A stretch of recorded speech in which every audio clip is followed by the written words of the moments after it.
تمہارے لیے دریا کی چیزوں کا شکار اور ان کا کھانا حلال کر دیا گیا ہے، یعنی تمہارے اور مسافروں کے فائدے کے لیے، اور جنگل کی چیزوں کا شکار جب تک تم احرام کی حالت میں ہو تم پر حرام ہے۔ اور اللہ سے جس کے پاس تم سب جمع کیے جاؤ گے ڈرتے رہو۔ اللہ نے عزت کے گھر یعنی کعبے کو لوگوں کے لیے موجب قیام بنایا ہے، اور عزت کے مہینے کو اور قربانی کے جانور کو اور ان جانوروں کو جن کے گلے میں پٹے بندھے ہوں، یہ اس لیے کہ تم جان لو کہ جو کچھ آسمانوں میں اور جو کچھ زمین میں ہے اللہ سب کو جانتا ہے، اور یہ کہ اللہ کو ہر چیز کا علم ہے۔ جان رکھو کہ اللہ سخت عذاب دینے والا ہے، اور یہ کہ اللہ بخشنے والا ہے، مہربان بھی ہے۔ پیغمبر کے ذمے تو صرف پیغام پہنچا دینا ہے،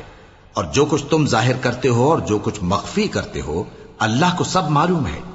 کہہ دو کہ ناپاک چیزیں اور پاک چیزیں برابر نہیں ہوتی،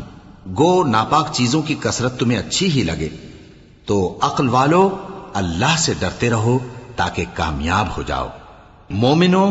ایسی چیزوں کے بارے میں مت سوال کرو کہ اگر ان کی حقیقتیں تم پر ظاہر کر دی جائیں تو تمہیں بری لگیں، اور اگر قرآن کے نازل ہونے کے ایام میں ایسی باتیں پوچھو گے تو تم پر ظاہر بھی کر دی جائیں گی۔ اب تو اللہ نے ایسی باتوں کے پوچھنے سے درگزر فرمایا ہے، اور اللہ بخشنے والا ہے، بردبار ہے۔ اس طرح کی باتیں تم سے پہلے لوگوں نے بھی پوچھی تھیں، مگر جب بتائی گئیں تو پھر وہ ان سے منکر ہو گئے۔ اللہ نے نہ تو کوئی بحیرہ مقرر کیا ہے اور نہ کوئی سائبہ اور نہ کوئی وسیلہ اور نہ کوئی حامی، لیکن کافر اللہ پر جھوٹ باندھتے ہیں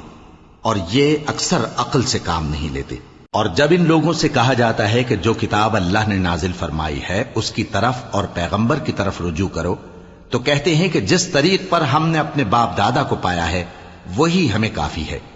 بھلا اگر ان کے باپ دادا نہ تو کچھ جانتے ہوں اور نہ سیدھے رستے پر ہوں تب بھی